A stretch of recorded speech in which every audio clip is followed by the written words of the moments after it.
Moon Mondays. So the sun enters Gemini tomorrow and Gemini season begins. So that's fun because Gemini is all about fun. Plus, the moon meets with Venus this week in the early morning skies, signifying our moving into a month where we can focus on our third eye chakras and clearing anything that's blocking them or distorting their full expression. And then the big news on top of all of that is that Saturn moves into Aries this week as well. So it's a big week in the cosmos. I'm Sheridan, your Astro Life coach, here to guide you with woman-centered insights so you can align with the moon and cosmic rhythms to create your life of clarity, confidence, and purpose. So let's talk about Gemini season. The sun moves into Gemini and starts Gemini season because the sun is what determines our seasonal experience. And Gemini is all about fun and getting out of the box. And here in the Northern Hemisphere, it's spring, which feels very like having fun, getting out, all of those things, right? So, Gemini season is a call to let go of the reins a little bit, right?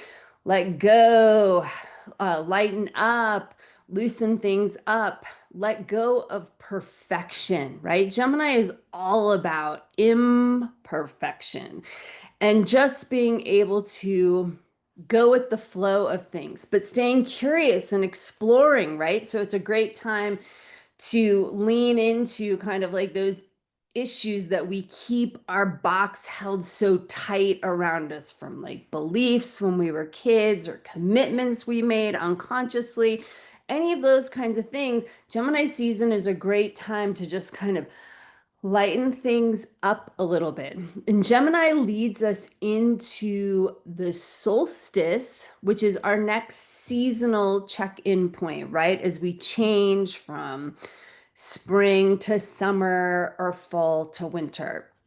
So I have been getting out of my box in anticipation of this Gemini season with doing some intermittent fasting and learning about that and playing around with and kind of leaning into like food issues that come up for me.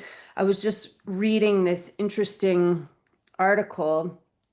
I was going to try and look it up, but I think it'll take too much time. Where this woman was talking about like food issues in alignment with like her experience of being molested by her father, right? And I was like, oh my God, I can so relate to this, right? That's my history with my dad. And then also, I've dealt with a lot of food issues. So getting into intermittent fasting, it feels so good in my body, but it brings up all of these like perfectionism issues around food stuff specifically. So it's like peeling back the next layer of the onion of my perfectionism onion, which I've done a lot of work around, but there's always more layers. And then like dealing more consciously with like food issues, which I have dealt with as well a lot. Like I've come a long ways, but um so my point being that like this Gemini season is really like helping me get out of the box by looking at that next layer of the onion for myself. So we also have this crescent moon meeting with Venus in the early morning sky. And in the story, right, the oldest written story we have in the world, the goddess Inanna on her journey to the underworld, she's Venus, and that's where we are in the Venus cycle. She reaches the second gate on her journey down into the underworld. And when we lay the chakras over those seven gates in that story, we are arriving at the third eye or the brow chakra, right? So, kind of in alignment with the talking about Gemini season, getting out of the box, letting go, releasing. We also have this time to focus on our third eyes, right? Our vision, our sight, our perception, right? Perfectionism is like a perception. There's no law written in the world that like we have to be perfect or do everything right, you know? So there's a nice alignment between these two energies to help support us in becoming more aware and conscious of these perfectionism issues, and then being able to step out of our Gemini box, inspired by the sun moving into Gemini, to like tease out and kind of look at what is that next layer of the onion for us. So we can let that go, move into greater alignment with ourselves, because being in a tight little box and being in a tight little perfect box is definitely not what our souls came here to do.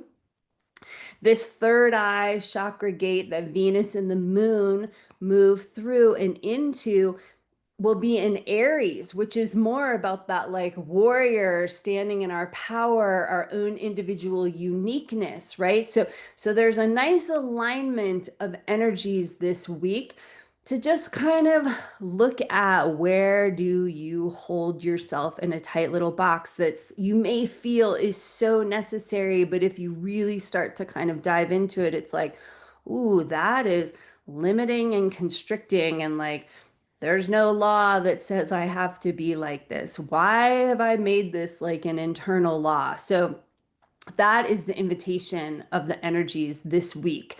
Also, Saturn enters Aries on Saturday, right? So this has been this long awaited point when Saturn's going to cross that 0 degrees of Aries equinox point and stay in Aries through August until it moves back into Pisces, and then it will move back into Aries once again permanently next year. So this is kind of, I think, another layering of this same type of energy I've been talking about. So Saturn, poor Saturn, gets this like bad rap in astrology. It's like this great malefic. It's like bad when you have a Saturn cycle. It's bad, all this stuff. And it's like, I just don't buy into that at all. Like all the planets are good.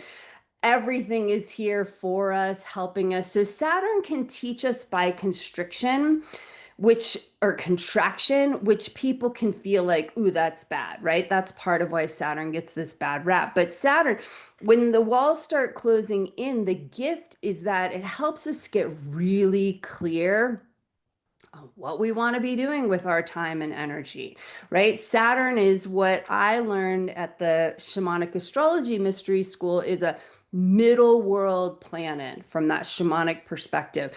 So it's like really has its impact like on our everyday 3D real world kind of a place. So now we're having that energy come in and it's moving into Aries, right? So where am I bleeding off energy that prevents me from stepping into my power? Where am I focusing on others and being selfless to my own detriment, right?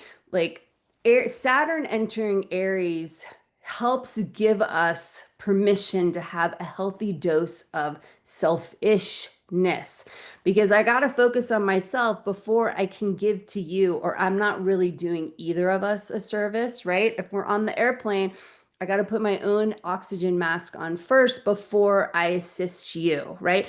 That's to me so much of like Saturn entering Aries. So this is a great week to keep leaning into like, where am I in all of this and what's going on? And I want to put some focus on myself, dealing with my world, my issues, so that I can stand more fully in my Aries empowerment.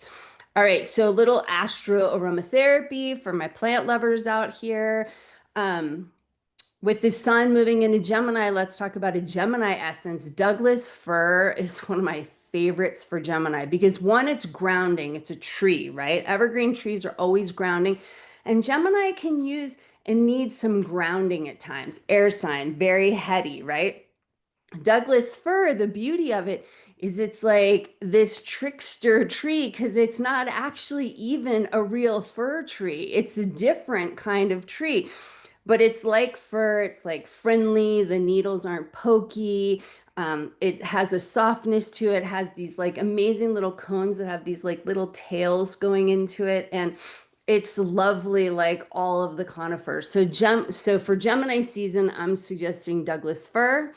And then, if you feel so inspired and want to move beyond your perfectionism issues with me, I invite you to check out my Moon Sister Circle, where we harness astrology and the moon's phases to uncover and move beyond our limitations holding us back, to move beyond the boxes that we hold ourselves in so you can free yourself. Next week, I'll see you for the Gemini new moon and the start of June.